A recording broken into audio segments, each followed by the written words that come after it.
ਖਬਰਾਂ ਦੇ ਬੁਲੇਟਿਨ ਦੇ ਸਪਾਂਸਰ ਨੇ ਰੀਅਲਟਰ ਗੁਰਜਿੰਦਰ ਸਿੰਘ ਰੰਧਾਵਾ। ਹਰ ਤਰ੍ਹਾਂ ਦੀ ਪ੍ਰਾਪਰਟੀ ਖਰੀਦਣ ਤੇ ਵੇਚਣ ਲਈ ਤੁਸੀਂ ਕਾਲ ਕਰ ਸਕਦੇ ਹੋ। ਸਤਿ ਸ਼੍ਰੀ ਅਕਾਲ, ਤੁਸੀਂ ਦੇਖ ਰਹੇ ਹੋ ਪੰਜਾਬ ਮਿਲ USA ਟੀਵੀ ਤੇ ਮੈਂ ਸੁਰਭੀ। ਖਬਰਾਂ ਦੇ ਇਸ ਬੁਲੇਟਿਨ 'ਚ ਬਹੁਤ-ਬਹੁਤ ਸਵਾਗਤ। ਪੇਸ਼ਾਨ ਦੇਸ਼ ਵਿਦੇਸ਼ ਦੀਆਂ ਕੁਝ ਖਾਸ ਤੇ ਚੋਣਵੀਆਂ ਖਬਰਾਂ। ਹੱਥ ਪੈਰ ਬੰਨ ਕੇ ਬਿਨਾਂ ਏਸੀ ਜਹਾਜ਼ 'ਚ ਅਮਰੀਕਾ ਤੋਂ ਵਾਪਸ ਭੇਜੇ ਜਾ ਰਹੇ ਹਨ ਪ੍ਰਵਾਸੀ। ਗੈਰ ਕਾਨੂੰਨੀ ਢੰਗ ਨਾਲ ਰਹਿ ਰਹੇ ਨਾਗਰਿਕਾਂ ਨੂੰ ਵਾਪਸ ਬੁਲਾਉਣਾ ਹਰ ਦੇਸ਼ ਦੀ ਜ਼ਿੰਮੇਵਾਰੀ। ਟਰੰਪ ਦਾ ਟਰਾਂਸਜੈਂਡਰ ਭਾਈਚਾਰੇ ਨੂੰ ਵੱਡਾ ਝਟਕਾ, ਹੁਣ ਇਸ ਆਦੇਸ਼ ਤੇ ਕੀਤੇ ਗਏ ਦਸਤਖਤ। ਟਰੰਪ ਦਾ ਆਇਰਨ ਡੋਮ ਬਣਾਉਣ ਦਾ ਵੱਡਾ ਐਲਾਨ। ਨਿਊਯਾਰਕ ਦੇ ਗੁਰਦੁਆਰਿਆਂ 'ਚ ਨਹੀਂ ਹੋਈ ਕੋਈ ਛਾਪੇਮਾਰੀ, ਸਿੱਖ ਭਾਈਚਾਰੇ ਦੇ ਆਗੂਆਂ ਨੇ ਖਬਰਾਂ ਦਾ ਕੀਤਾ ਖੰਡਨ। ਕੈਨੇਡਾ 'ਚ ਭਾਰਤੀ ਲੋਕ 2025 'ਚ ਕਿਵੇਂ ਹਾਸਲ ਕਰ ਸਕਦੇ ਨੇ PR, ਸਰਕਾਰ ਨੇ ਖੁਦ ਦੱਸੇ 4 ਤਰੀਕੇ। ਹੁਣ ਇਹਨਾਂ ਖਬਰਾਂ ਦਾ ਵਿਸਤਾਰ, ਇਸ ਦੇ ਨਾਲ ਹੀ ਦੇਸ਼ ਵਿਦੇਸ਼ ਨਾਲ ਜੁੜੀਆਂ ਹੋਈਆਂ तमाम ਖਬਰਾਂ।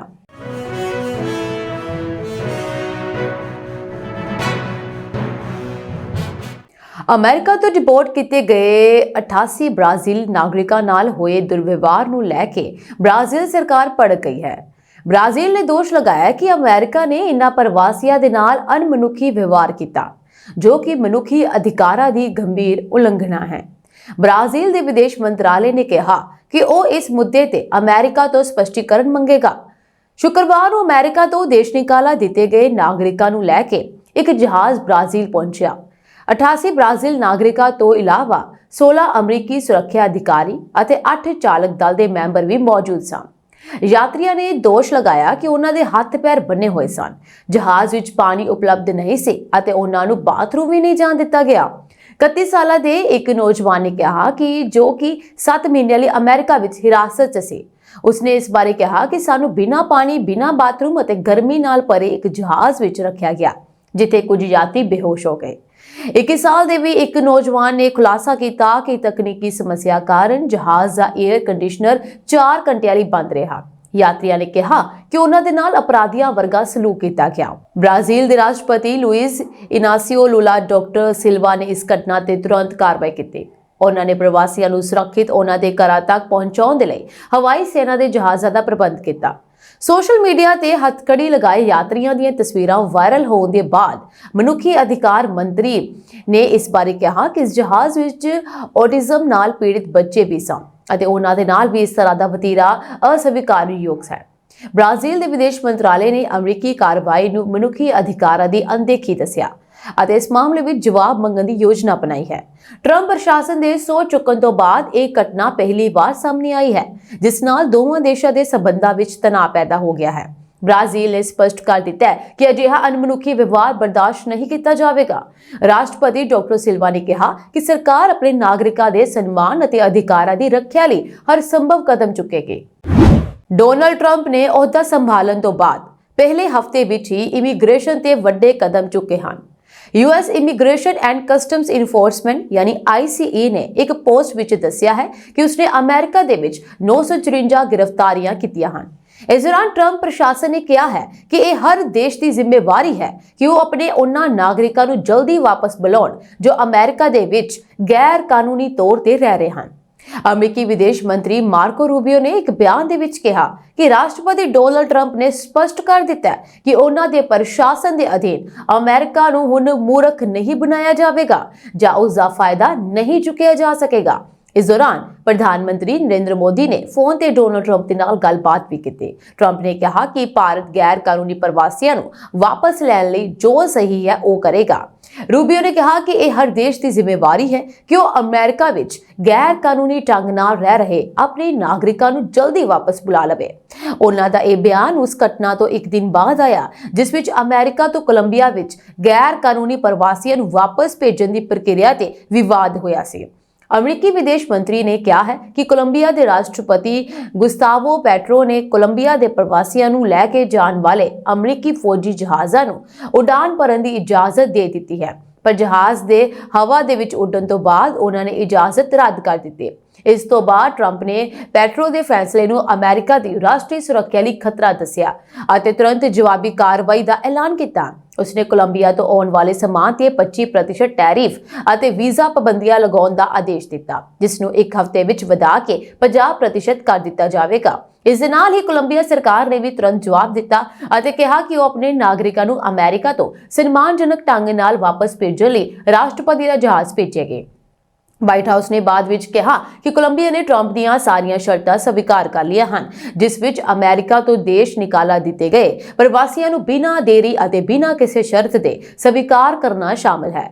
ਅਮਰੀਕੀ ਗ੍ਰਹਿ ਸੁਰੱਖਿਆ ਵਿਭਾਗ ਯਾਨੀ DHS ਅਨੁਸਾਰ 2022 ਦੇ ਵਿੱਚ ਲਗਭਗ 11 ਮਿਲੀਅਨ ਪ੍ਰਵਾਸੀ ਅਮਰੀਕਾ ਵਿੱਚ ਗੈਰ ਕਾਨੂੰਨੀ ਤੌਰ ਤੇ ਰਹਿ ਰਹੇ ਹਨ, ਜਿਨ੍ਹਾਂ ਦੇ ਵਿੱਚੋਂ ਸਭ ਤੋਂ ਵੱਧ ਗਿਣਤੀ ਮੈਕਸੀਕੋ ਤੋਂ ਸੀ।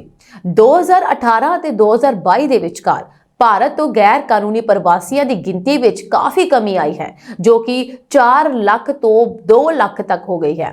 ਅਮਰੀਕਾ ਵਿੱਚ ਗੈਰ ਕਾਨੂੰਨੀ ਪ੍ਰਵਾਸੀਆਂ ਦੇ ਆਉਣ ਦੇ ਮਾਮਲੇ ਵਿੱਚ ਕੈਲੀਫੋਰਨੀਆ ਅਤੇ ਟੈਕਸਾਸ ਪਹਿਲੇ ਸਥਾਨ ਤੇ ਹਨ। ਰਾਸ਼ਟਰਪਤੀ ਡੋਨਾਲਡ ਟਰੰਪ ਇੱਕ ਤੋਂ ਬਾਅਦ ਇੱਕ ਸਖਤ ਫੈਸਲੇ ਲੈਂਦੇ ਜਾ ਰਹੇ ਹਨ। ਹੁਣ ਰਾਸ਼ਟਰਪਤੀ ਟਰੰਪ ਨੇ ਟਰਾਂਸਜੈਂਡਰ ਭਾਈਚਾਰੇ ਨੂੰ ਇੱਕ ਵੱਡਾ ਝਟਕਾ ਦਿੱਤਾ ਹੈ।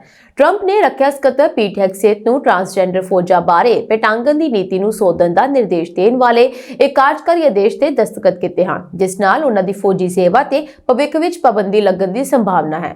ਟਰੰਪ ਨੇ ਆਪਣੇ ਪਹਿਲੇ ਕਾਰਜਕਾਲ ਦੌਰਾਨ ਟਰਾਂਸਜੈਂਡਰ ਫੌਜਾਂ ਤੇ ਪਾਬੰਦੀ ਲਗਾਉਣ ਦੀ ਕੋਸ਼ਿਸ਼ ਕੀਤੀ ਸੀ, ਪਰ ਇਹ ਮਾਮਲਾ ਕਈ ਸਾਲਾਂ ਤੱਕ ਅਦਾਲਤਾਂ ਦੇ ਵਿੱਚ ਉਲਝਿਆ ਰਿਹਾ। ਇਸ ਤੋਂ ਪਹਿਲਾਂ ਕਿ ਉਸ ਸਮੇਂ ਦੇ ਰਾਸ਼ਟਰਪਤੀ ਜੋ ਬਾਈਡਨ ਨੇ ਅਹੁਦਾ ਸੰਭਾਲਣ ਤੋਂ ਥੋੜੀ ਦੇਰ ਬਾਅਦ ਇਸ ਫੈਸਲੇ ਨੂੰ ਉਲਟਾ ਦਿੱਤਾ ਸੀ।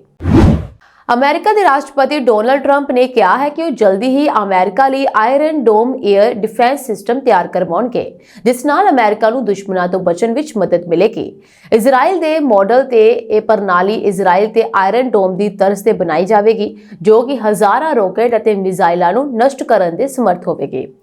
ਇਸ ਤੋਂ ਇਲਾਵਾ ਟਰੰਪ ਨੇ ਕਿਹਾ ਕਿ ਉਹ ਇਸ ਪ੍ਰਕਿਰਿਆ ਨੂੰ ਸ਼ੁਰੂ ਕਰਨ ਲਈ ਇੱਕ ਕਾਰਜਕਾਰੀ ਆਦੇਸ਼ ਤੇ ਦਸਤਖਤ ਕਰਨਗੇ। ਹਾਲਾਂਕਿ ਮਾਹਰਾਂ ਨੇ ਇਸ ਪ੍ਰਣਾਲੀ ਦੀ ਸਮਰੱਥਾ ਤੇ ਸਵਾਲ ਉਠਾਏ ਹਨ, ਖਾਸ ਕਰਕੇ ਹਮਾਸ ਦੇ ਹਮਲੇ ਅਤੇ ਹਿਜ਼ਬੁੱਲਾ ਦੀਆਂ ਮਿਜ਼ਾਈਲਾਂ ਦੇ ਪ੍ਰਭਾਵ ਦੇ ਸੰਦਰਭ ਦੇ ਵਿੱਚ। ਟਰੰਪ ਨੇ ਪਹਿਲਾਂ ਵੀ ਚੋਣ ਮੁਹਿੰਮ ਦੌਰਾਨ ਅਮਰੀਕਾ ਲਈ ਆਇਰਨ ਡੋਮ ਸਿਸਟਮ ਦਾ ਨਵਾਂ ਸੰਸਕਰਣ ਬਣਾਉਣ ਦਾ ਵਾਅਦਾ ਕੀਤਾ ਸੀ, ਪਰ ਮਾਹਰਾਂ ਨੇ ਚੇਤਾਵਨੀਆਂ ਦਿੱਤੀਆਂ ਸਨ ਕਿ ਇਹ ਸਿਰਫ ਘੱਟ ਦੂਰੀ ਦੀਆਂ ਮਿਜ਼ਾਈਲਾਂ ਲਈ ਹੀ ਪ੍ਰਭਾਵਸ਼ਾਲੀ ਹੈ। ਟਰੰਪ ਨੇ ਕਿਹਾ ਕਿ ਅਤੀ ਆਧੁਨਿਕ ਆਇਰਨ ਡੋਮ ਮਿਜ਼ਾਈਲ ਰੱਖਿਆ ਢਾਲ ਦਾ ਨਿਰਮਾਣ ਤੁਰੰਤ ਸ਼ੁਰੂ ਕਰਨ ਦੀ ਜ਼ਰੂਰਤ ਹੈ, ਜੋ ਅਮਰੀਕੀ ਲੋਕਾਂ ਨੂੰ ਖਤਰਿਆਂ ਤੋਂ ਬਚਾਉਣ ਦੇ ਵਿੱਚ ਯੋਗ ਹੋਵੇਗਾ। ਇਸ ਤੋਂ ਇਲਾਵਾ ਡੋਨਾਲਡ ਟਰੰਪ ਹੁਣ ਅਮਰੀਕਾ ਨੂੰ ਦੁਸ਼ਮਣਾਂ ਤੋਂ ਬਚਾਉਣ ਦੇ ਲਈ ਆਇਰਨ ਡੋਮ ਬਣਾਉਣ ਦੀ ਬਿਲਕੁਲ ਤਿਆਰੀ ਕਰ ਚੁੱਕੇ ਹਨ। ਖਾਸ ਗੱਲ ਇਹ ਹੈ ਕਿ ਇਜ਼ਰਾਈਲ ਦੀ ਇਹ 에ਅਰ ਡਿਫੈਂਸ ਸਿਸਟਮ ਪਿਛਲੇ ਕੁਝ ਸਾਲਾਂ ਤੋਂ ਵਿਵਾਦਾਂ ਦਾ ਕੇਂਦਰ ਬਣੀ ਹੋਈ ਹੈ ਅਤੇ ਇਸ ਸਿਸਟਮ ਦੀ ਸਮਰੱਥਾ ਤੇ ਵੀ ਸਵਾਲ ਉੱਠ ਰਹੇ ਹਨ। ਇਸ ਸਭ ਨੂੰ ਨਜ਼ਰਅੰਦਾਜ਼ ਕਰਦੇ ਹੋਏ ਰਾਸ਼ਟਰਪਤੀ ਡੋਨਾਲਡ ਟਰੰਪ ਨੇ ਸੋਮਵਾਰ ਨੂੰ ਇਸ ਬਾਰੇ ਕਿਹਾ ਕਿ ਜਲਦੀ ਹੀ ਅਮਰੀਕਾ ਲਈ iron dome air defence system ਤਿਆਰ ਕਰਵਾ ਦੇਣਗੇ। ਟਰੰਪ ਨੇ ਇਹ ਵੀ ਕਿਹਾ ਹੈ ਕਿ ਉਹ ਜਲਦੀ ਹੀ ਇਸ ਪ੍ਰਕਿਰਿਆ ਨੂੰ ਸ਼ੁਰੂ ਕਰਨ ਲਈ ਇੱਕ ਕਾਰਜਕਾਰੀ ਆਦੇਸ਼ ਤੇ ਦਸਤਖਤ ਕਰਨਗੇ। ਟਰੰਪ ਦੇ ਮੁਤਾਬਕ ਇਹ ਆਇਰਨ ਡੋਮ ਇਜ਼ਰਾਈਲ ਦੀ ਤਰਜ਼ ਤੇ ਬਣਾਇਆ ਜਾਵੇਗਾ, ਜਿਸ ਦੀ ਮਦਦ ਨਾਲ ਇਜ਼ਰਾਈਲ ਹੁਣ ਤੱਕ ਹਜ਼ਾਰਾਂ ਰਾਕੇਟ ਅਤੇ ਮਿਜ਼ਾਈਲਾਂ ਨੂੰ ਆਪਣੀ ਸਰਹੱਦ 'ਚ ਦਾਖਲ ਹੋਣ ਤੋਂ ਪਹਿਲਾਂ ਹੀ ਤਬਾਹ ਕਰ ਚੁੱਕਿਆ ਹੈ। ਸਿੱਖ ਭਾਈਚਾਰੇ ਦੇ ਆਗੂਆਂ ਨੇ ਕਿਹਾ ਹੈ ਕਿ ਕੁਝ ਭਾਰਤੀ ਮੀਡੀਆ ਵਿੱਚ ਆਈਆਂ ਰਿਪੋਰਟਾਂ ਦੇ ਉਲਟ ਗੁਰਦੁਆਰਿਆਂ ਤੋਂ ਕੋਈ ਛਾਪੇਮਾਰੀ ਨਹੀਂ ਹੋਈ ਹੈ।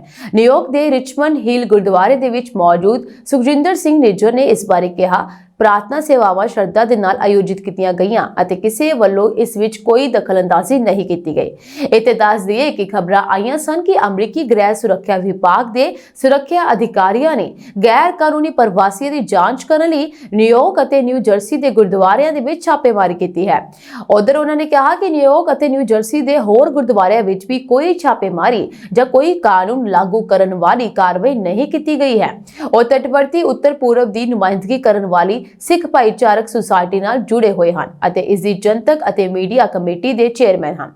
ਉਹਨਾਂ ਨੇ ਗਲਤ ਰਿਪੋਰਟਿੰਗ ਨੂੰ ਕਿਸੇ ਕਿਸਮ ਦੀ ਗਲਤਫਹਿਮੀ ਅਤੇ ਗਲਤ ਸੰਚਾਰ ਅਤੇ ਮੂਲ ਰੂਪ ਵਿੱਚ ਮੂਲ ਜ਼ਬਾਨੀ ਫੈਲਾਈਆਂ ਗਈਆਂ ਗੱਲਾਂ ਨੂੰ ਜ਼ਿੰਮੇਵਾਰ ਠਹਿਰਾਇਆ, ਜੋ ਬਿਨਾਂ ਕਿਸੇ ਤੱਥ ਦੇ ਫੈਲ ਜਾਂਦੀਆਂ ਹਨ। ਸਿੱਖ ਧਰਮ ਅਤੇ ਸਿੱਖਿਆ ਕੌਂਸਲ ਦੇ ਚੇਅਰਮੈਨ ਨੇ ਇਮੀਗ੍ਰੇਸ਼ਨ ਜਾਂ ਹੋਰ ਏਜੰਸੀਆਂ ਦੁਆਰਾ ਮੰਦਰਾਂ ਵਿੱਚ ਛਾਪੇ ਜਾਂ ਦੌਰੇ ਦੀਆਂ ਰਿਪੋਰਟਾਂ ਨੂੰ ਖਾਰਜ ਕਰ ਦਿੱਤਾ। ਉਹਨਾਂ ਨੇ ਕਿਹਾ, ਨਿਊਯਾਰਕ ਅਤੇ ਨਿਊ ਜਰਸੀ ਦੇ ਵਿੱਚ ਸਿੱਖ ਭਾਈਚਾਰੇ ਦੇ ਨਿਆਂ ਵਿਭਾਗ ਅਤੇ ਵਾਈਟ ਹਾਊਸ ਸਮੇਤ ਸਾਰੇ ਸਰਕਾਰੀ ਨੁਮਾਇੰਦਿਆਂ ਨਾਲ ਚੰਗੇ ਸਬੰਧ ਹਨ। ਕੈਨੇਡਾ ਦੇ ਵਿੱਚ ਕੰਮ ਕਰਨ ਵਾਲੇ ਲੱਖਾਂ ਭਾਰਤੀ ਸਥਾਈ ਨਿਵਾਸ ਯਾਨੀ PR ਪ੍ਰਾਪਤ ਕਰਨਾ ਚਾਹੁੰਦੇ ਹਨ, 2025 ਲਈ ਸਰਕਾਰ 4 ਨਵੇਂ ਰਸਤੇ ਪੇਸ਼ ਕਰ ਰਹੀ ਹੈ ਜਿਨ੍ਹਾਂ ਰਾਹੀਂ ਪੀਆਰ ਪ੍ਰਾਪਤ ਕੀਤਾ ਜਾ ਸਕਦਾ ਹੈ।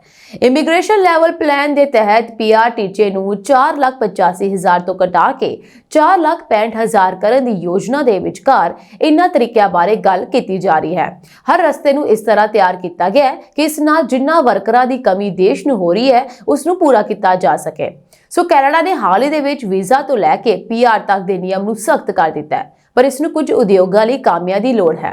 ਅਜਿਹੀ ਸਥਿਤੀ ਵਿੱਚ ਸਰਕਾਰ ਤੇ ਵਿਦੇਸ਼ੀ ਕਾਮਿਆਂ ਨੂੰ ਸਥਾਈ ਨਿਵਾਸ ਪ੍ਰਦਾਨ ਕਰਨ ਦਾ ਦਬਾਅ ਹੈ।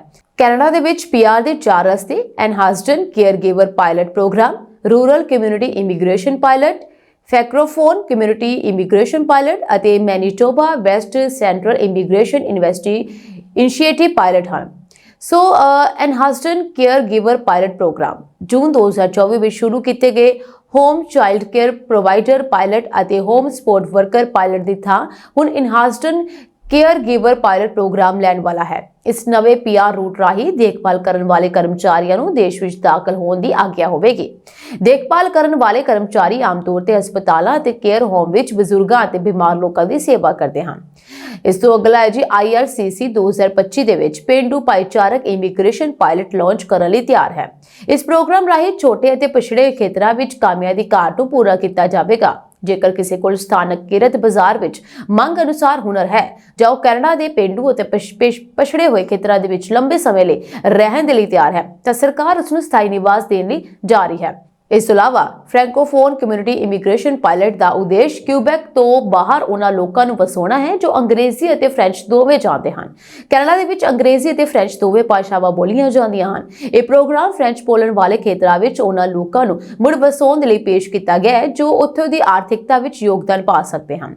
ਜਿਹੜੇ ਲੋਕ ਕੁਝ ਹੁਨਰ ਦੇ ਨਾਲ ਫ੍ਰੈਂਚ ਬੋਲਦੇ ਹਨ ਉਹਨਾਂ ਨੂੰ ਇਸ ਤਰੀਕੇ ਰਾਹੀਂ ਪੀਆਰ ਮਿਲੇਗਾ। ਇਸ ਤੋਂ ਅਗਲਾ 15 ਨਵੰਬਰ 2024 ਨੂੰ ਸ਼ੁਰੂ ਹੋਣ ਵਾਲਾ Manitoba west central immigration initiative pilot ਦਾ ਉਦੇਸ਼ ਮੈਨੀਟੋਬਾ ਖੇਤਰ ਵਿੱਚ ਕਾਮਿਆਂ ਦੀ ਮੰਗ ਨੂੰ ਪੂਰਾ ਕਰਨਾ। ਇੱਕ ਤਾਜ਼ਾ ਅਧਿਐਨ ਵਿੱਚ ਪਾਇਆ ਗਿਆ ਹੈ ਕਿ ਮੈਨੀਟੋਬਾ ਨੂੰ ਆਪਣੀਆਂ ਜ਼ਰੂਰਤਾਂ ਪੂਰੀਆਂ ਕਰਨ ਲਈ ਹਰ ਸਾਲ 200 ਤੋਂ 300 ਹੁਨਰਮੰਦ ਪੇਸ਼ੇਵਰਾਂ ਦੀ ਲੋੜ ਹੁੰਦੀ ਹੈ।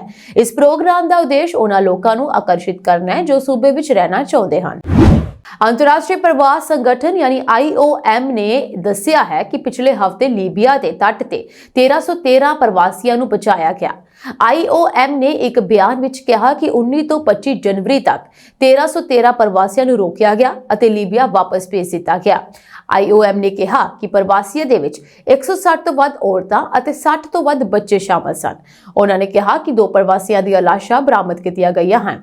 IOM ਨੇ ਅੱਗੇ ਇਸ ਬਾਰੇ ਦੱਸਿਆ ਕਿ ਇਸ ਸਾਲ ਹੁਣ ਤੱਕ 1806 ਪ੍ਰਵਾਸੀਆਂ ਨੂੰ ਰੋਕਿਆ ਗਿਆ ਅਤੇ ਲੀਬੀਆ ਵਾਪਸ ਭੇਜ ਦਿੱਤਾ ਗਿਆ, ਜਦਕਿ 32 ਹੋਰ ਦੀ ਮੌਤ ਕੇਂਦਰੀ ਮੈਡੀਟੇਰੀਅਨ ਰੂਟ ਤੇ ਹੋਈ ਹੈ।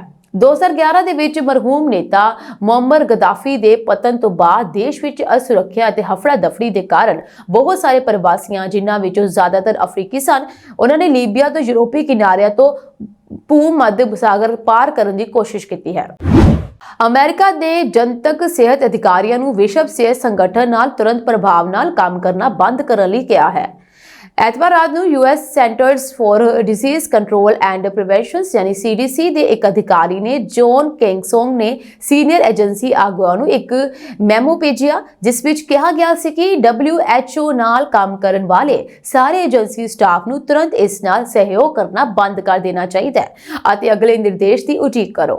ਮਾਹਰਾਂ ਨੇ ਕਿਹਾ ਕਿ ਅਚਾਨਕ ਲਿਆ ਗਿਆ ਇਹ ਕਦਮ ਹੈਰਾਨੀਜਨਕ ਹੈ ਅਤੇ ਅਫਰੀਕਾ ਵਿੱਚ ਮਾਰਬਰਗ ਵਾਇਰਸ ਅਤੇ ਐਮਪੋਕਸ ਦੇ ਪ੍ਰਕੋਪ ਨੂੰ ਰੋਕਣ ਅਤੇ ਜਾਂਚ ਕਰਨ ਦੇ ਯਤਨਾਂ ਵਿੱਚ ਰੁਕਾਵਟ ਪਾਵੇਗਾ। ਇਹ ਕਦਮ ਅਜਿਹੇ ਸਮੇਂ ਚੁੱਕਿਆ ਗਿਆ ਹੈ ਜਦੋਂ ਦੁਨੀਆ ਭਰ ਦੇ ਸਿਹਤ ਅਧਿਕਾਰੀ ਅਮਰੀਕੀ ਜਾਨਵਰਾਂ ਵਿੱਚ ਬਰਡ ਫਲੂ ਦੇ ਫੈਲਣ ਤੇ ਨਜ਼ਰ ਰੱਖ ਰਹੇ ਹਨ। ਐਸੋਸੀਏਟਿਡ ਪ੍ਰੈਸ ਨੇ ਮੀਮੋ ਦੇ ਇੱਕ ਕਾਪੀ ਦੇਖੀ ਜਿਸ ਵਿੱਚ ਕਿਹਾ ਗਿਆ ਸੀ ਕਿ ਕੰਮ ਰੋਕਣ ਦੀ ਨੀਤੀ ਤਕਨੀਕੀ ਕਾਰਜ ਸਮੂਹਾਂ, ਤਾਲਮੇਲ ਕੇਂਦਰਾਂ, ਸਲਾਹਕਾਰ ਬੋਰਡਾਂ, ਸਹਿਕਾਰੀ ਸਮਝੌਤਿਆਂ ਜਾਂ ਹੋਰ ਤਰੀਕਿਆਂ ਰਾਹੀਂ WHO ਨਾਲ ਜੁੜੇ ਸਾਰੇ CDC ਕਰਮਚਾਰੀਆਂ ਤੇ ਲਾਗੂ ਹੁੰਦੀ ਹੈ। ਇਸ ਵਿੱਚ ਇਹ ਵੀ ਕਿਹਾ ਗਿਆ ਹੈ ਕਿ CDC ਸਟਾਫ ਨੂੰ WHO ਦਫ਼ਤਰਾਂ ਵਿੱਚ ਜਾਣ ਦੀ ਆਗਿਆ ਨਹੀਂ ਹੈ। ਅਮਰੀਕੀ ਰਾਸ਼ਟਰਪਤੀ ਡੋਨਾਲਡ ਟਰੰਪ ਨੇ ਪਿਛਲੇ ਹਫ਼ਤੇ ਦੇਸ਼ ਨੂੰ WHO ਤੋਂ ਬਾਹਰ ਕੱਢਣ ਦੀ ਪ੍ਰਕਿਰਿਆ ਸ਼ੁਰੂ ਕਰਨ ਲਈ ਇੱਕ ਕਾਰਜਕਾਰੀ ਆਦੇਸ਼ ਜਾਰੀ ਕੀਤਾ ਸੀ, ਪਰ ਇਹ ਤੁਰੰਤ ਲਾਗੂ ਨਹੀਂ ਹੋਇਆ। WHO ਤੋਂ ਬਾਹਰ ਨਿਕਲਣ ਲਈ ਕਾਂਗਰਸ ਦੀ ਮਨਜ਼ੂਰੀ ਦੀ ਲੋੜ ਹੋਵੇਗੀ ਅਤੇ ਅਮਰੀਕਾ ਨੂੰ ਮੌਜੂਦਾ ਵਿੱਤੀ ਸਾਲ ਲਈ ਆਪਣੀਆਂ ਵਿੱਤੀ ਜ਼ਿੰਮੇਵਾਰੀਆਂ ਨੂੰ ਪੂਰਾ ਕਰਨਾ ਪਵੇਗਾ। ਇਸ ਤੋਂ ਇਲਾਵਾ ਅਮਰੀਕਾ ਨੂੰ 1 ਸਾਲ ਪਹਿਲਾਂ ਨੋਟਿਸ ਵੀ ਦੇਣਾ ਪਵੇਗਾ। ਅਮਰੀਕਾ ਦੇ 47ਵੇਂ ਰਾਸ਼ਟਰਪਤੀ ਵਜੋਂ ਸਹੁੰ ਚੁੱਕਣ ਤੋਂ ਬਾਅਦ ਡੋਨਾਲਡ ਟਰੰਪ ਨੇ ਆਪਣੀਆਂ ਨੀਤੀਆਂ ਅਤੇ ਇਰਾਦਿਆਂ ਨੂੰ ਸਪਸ਼ਟ ਕਰਦੇ ਹੋਏ ਕਈ ਵੱਡੇ ਐਲਾਨ ਕੀਤੇ ਹਨ। ਇਸ ਵਿੱਚ ਮੁੱਖ ਤੌਰ ਤੇ ਕੈਨੇਡਾ ਤੇ 25% ਟੈਰਿਫ ਲਗਾਉਣ ਦੀ ਧਮਕੀ ਸ਼ਾਮਲ ਹੈ। ਇਸ ਦੌਰਾਨ ਟਰੰਪ ਦੀ ਧਮਕੀ ਤੇ ਪ੍ਰਤੀਕਿਰਿਆ ਦਿੰਦੇ ਹੋਏ ਕੈਨੇਡਾ ਦੀ ਸਾਬਕਾ ਵਿੱਤ ਮੰਤਰੀ ਅਤੇ ਕੈਨੇਡੀਅਨ ਪ੍ਰਧਾਨ ਮੰਤਰੀ ਬਣਨ ਦੀ ਦੌੜ ਵਿੱਚ ਸ਼ਾਮਲ ਕ੍ਰਿਸਟੀਆ ਫਰੀਲੈਂਡ ਨੇ ਇੱਕ ਯੋਜਨਾ ਦਾ ਜ਼ਿਕਰ ਕੀਤਾ ਹੈ। ਕ੍ਰਿਸਟੀਆ ਫਰੀਲੈਂਡ ਨੇ ਟਰੰਪ ਦੀ ਧਮਕੀ ਦਾ ਜਵਾਬ ਦੇਣ ਲਈ ਇੱਕ ਜਵਾਬੀ ਸੂਚੀ ਜਾਰੀ ਕਰਨ ਦਾ ਸੁਝਾਅ ਦਿੱਤਾ ਹੈ। ਉਹਨਾਂ ਨੇ ਕਿਹਾ ਹੈ ਕਿ ਕੈਨੇਡਾ ਨੂੰ ਉਹਨਾਂ ਉਤਪਾਦਾਂ ਦੀ ਇੱਕ ਸੂਚੀ ਤਿਆਰ ਕਰਨੀ ਚਾਹੀਦੀ ਹੈ ਜਿਨ੍ਹਾਂ ਨੂੰ ਨਿਸ਼ਾਨਾ ਬਣਾਇਆ ਜਾਵੇਗਾ ਤਾਂ ਜੋ ਅਮਰੀਕੀ ਵਪਾਰੀ ਪ੍ਰਭਾਵ ਨੂੰ ਸਮਝ ਸਕਣ। ਫਰੀਲੈਂਡ ਨੇ ਕਿਹਾ ਕਿ ਸੂਚੀ ਵਿੱਚ 200 ਬਿਲੀਅਨ ਕੈਨੇਡੀਅਨ ਡਾਲਰ ਯਾਨੀ ਕਿ 139 ਬਿਲੀਅਨ ਅਮਰੀਕੀ ਡਾਲਰ ਦੇ ਉਤਪਾਦ ਸ਼ਾਮਲ ਹੋਣਗੇ। ਇਸ ਦਾ ਮਕਸਦ ਇਹ ਦਰਸਾਉਣਾ ਹੋਵੇਗਾ ਕਿ ਟਰੰਪ ਦੀਆਂ ਨੀਤੀਆਂ ਕਾਰਨ ਅਮਰੀਕੀ ਕਾਰੋਬਾਰੀਆਂ ਨੂੰ ਕਿੰਨਾ ਨੁਕਸਾਨ ਹੋਣ ਵਾਲਾ ਹੈ। ਫਰੀਲੈਂਡ ਨੇ ਇਹ ਵੀ ਕਿਹਾ ਹੈ ਕਿ ਕੈਨੇਡਾ ਨੂੰ ਅਮਰੀਕਾ ਦੇ ਖਤਰੇ ਦਾ ਸਹੀ ਅਤੇ ਪ੍ਰਭਾਵਸ਼ਾਲੀ ਢੰਗ ਨਾਲ ਜਵਾਬ ਦੇਣਾ ਚਾਹੀਦਾ ਹੈ। ਉਹਨਾਂ ਨੇ ਕਿਹਾ ਇਸ ਲਈ ਕੈਨੇਡਾ ਨੂੰ ਫਲੋਰੀਡਾ, ਵਿਸਕਾਂਸਿਨ ਅਤੇ ਮਿਸ਼ੀਗਨ ਵਰਗੇ ਕੁਝ ਅਮਰੀਕੀ ਰਾਜਾਂ ਵਿੱਚ ਉਤਪਾਦਕਾਂ ਨੂੰ ਨਿਸ਼ਾਨਾ ਬਣਾ ਕੇ ਆਪਣੇ ਬਦਲੇ ਦੇ ਉਪਾਵਾਂ ਰਾਹੀਂ ਅਮਰੀਕਾ ਨੂੰ ਨੁਕਸਾਨ ਪਹੁੰਚਾਉਣਾ ਚਾਹੀਦਾ ਹੈ। ਉਦਾਹਰਨ ਵਜੋਂ ਫਲੋਰੀਡਾ ਤੋਂ ਸੰਤਰੇ, ਵਿਸਕਾਂਸਿਨ ਤੋਂ ਡੇਅਰੀ ਉਤਪਾਦ ਅਤੇ ਮਿਸ਼ੀਗਨ ਤੋਂ ਡਿਸ਼ਵਾਸ਼ਰ ਨਿਰਮਾਤਾ ਕੈਨੇਡਾ ਦੀਆਂ ਯੋਜਨਾਵਾਂ ਦਾ ਹਿੱਸਾ ਹੋ ਸਕਦੇ ਹਨ। ਫਰੀਲੈਂਡ ਨੇ ਇਹ ਵੀ ਕਿਹਾ ਹੈ ਕਿ ਜੇਕਰ ਉਹ ਕੈਨੇਡਾ ਦੀ ਪ੍ਰਧਾਨ ਮੰਤਰੀ ਬਣ ਜਾਂਦੀ ਹੈ ਤਾਂ ਉਹ ਅਮਰੀਕੀ ਕੰਪਨੀਆਂ ਨੂੰ ਕੈਨੇਡੀਅਨ ਸੰਘੀ ਖਰੀਦ ਤੇ ਬੋਲੀ ਲਗਾਉਣ ਤੋਂ ਰੋਕਣ ਦੀ ਯੋਜਨਾ ਬਣਾਵੇਗੀ। ਇਸ ਤੋਂ ਇਲਾਵਾ ਉਹ ਦੂਜੇ ਦੇਸ਼ਾਂ ਦੇ ਨੇਤਾਵਾਂ ਨਾਲ ਇੱਕ ਅੰਤਰਰਾਸ਼ਟਰੀ ਸੰਮੇਲਨ ਆਯੋਜਿਤ ਕਰਨ ਬਾਰੇ ਸੋਚ ਰਹੀ ਹੈ ਤਾਂ ਜੋ ਅਜਿਹੇ ਮੁੱਦਿਆਂ ਨੂੰ ਵਿਸ਼ਵ ਪੱਧਰ ਤੇ ਇਕੱਠੇ ਹੱਲ ਕੀਤਾ ਜਾ ਸਕੇ।